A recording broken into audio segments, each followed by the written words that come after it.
Every time Mark put on his thick leather boots or polycotton uniform, every time he adjusted his dark sunglasses and helmet, he experienced a shot of sadness. It was not that it was a mistake to become a police officer.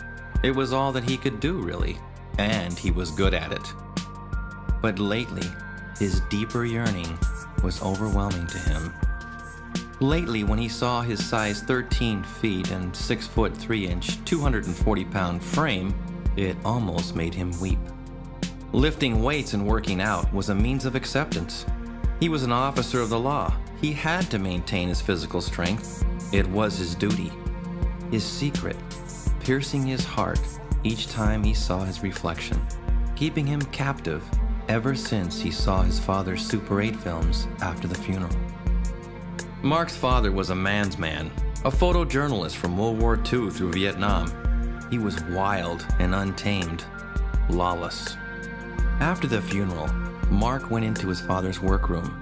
Trunks full of souvenirs, swords, flags, and items from nations that no longer existed.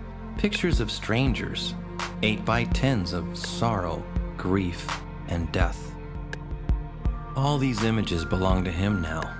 Through sad 14-year-old eyes, he watched his father's history, the world's history in black and white, absorbed in a mixture of shock and revulsion. He sifted through the collection. His father also had a stash of old Super 8 films. One of the reels was a glimpse of post-World War II Japan. Here he came upon the image of his father, young, almost too young to recognize. He and other uniformed men were at a geisha house. The film took care to capture the delicate females shuffling, smiling shyly, and flirting with fans covering faces. He watched the film over and over. The geisha's glances, presenting tea, images that filled him with a desire both vivid and unsettling.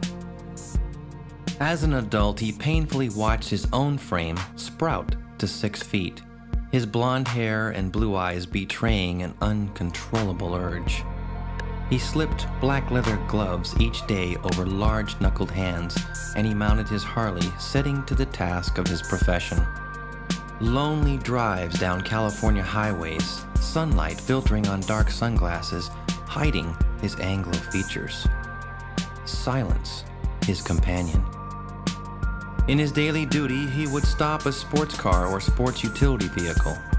Inside, a smiling Asian woman wearing eyeliner, trying to convert her beautiful almond features to round, donning pink lip gloss and Western clothes, unaware that he coveted her porcelain skin, tiny hands and frame, disgusted at her Western ideals. He hated her American self-confidence and disregard for the gift of her body. No one knew he had a silk kimono at home. No one knew at day's end he would slide into traditional garb with handmade wooden slippers. The makeup he put on his face was purchased in Japan, and he felt closer to his center as he smelled its minerals and oils. Late in the evening, with trembling hands, he would retrieve from high in his closet one of several black wax wigs. Remembering the face of the smirking assistant in Tokyo, as he questioned the authenticity of the piece, he would paint cherry lips and commence the ceremony of tea, then dance for an audience of none. He had memorized graceful movements, closed his eyes, and danced fan in hand, despairing each time he touched the silk and removed the wig, weeping in realization that he could never be the thing he longed for. He could only imagine and pretend. Eyes closed, he would imagine his body being small and slight. Imagine shy smile behind his fan. Painfully pretend, painfully hold on to this secret longing.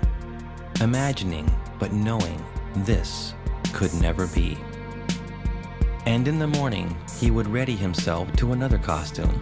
Heartbroken, he would resume his duties as officer of the law.